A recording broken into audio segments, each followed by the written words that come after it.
Oi, eu sou o BKB e o vídeo de hoje é sobre como vencer a timidez. E grande parte da vitória sobre a timidez passa por responder uma simples pergunta que é: não te incomoda o quanto o diabo não te leva a sério?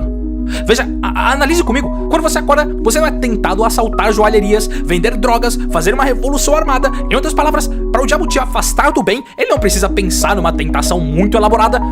Ele só precisa te deixar tímido. E ele vence. Você poderia ir conversar com aquelas pessoas que parecem ser tão legais e que poderia mudar a sua vida pra sempre, mas você é tímido. Você poderia fazer o sinal da cruz antes de comer no colégio, com isso encorajando outros cristãos a fazer o mesmo e não ter vergonha da própria fé, mas você é tímido. Você poderia ter coragem e ser o líder do grupo e falar na frente de todos, assim as pessoas veriam você de um jeito diferente, edificante, mas você é tímido. No fundo, a timidez tem dois nomes: medo e orgulho. Não me refiro à timidez natural que todos nós temos e que bom que nós temos, mas sim aquela timidez seletiva. Imagina um garoto que é chamado na frente da sala para apresentar um trabalho, então ele diz: não, professora, eu não tô afim, eu não quero. E quando a professora pergunta o porquê, ele responde: é que eu tenho medo de errar, sabe?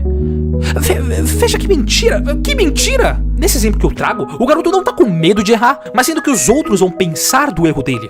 Por isso a sua timidez, na verdade, tem outro nome e chama-se orgulho. O garoto, por medo de parecer bobo na frente dos outros, teme que a sua imagem seja manchada na imaginação dos outros. Teme que a grande estátua de ouro que os outros têm na mente deles, que ele construiu, seja destruído. Veja, o garoto não é tímido de fato, só é orgulhoso. Só teme a opinião dos outros, teme o que os outros vão pensar dele. Existe também um outro tipo de timidez, que na verdade não é uma timidez natural, mas um medo excessivo.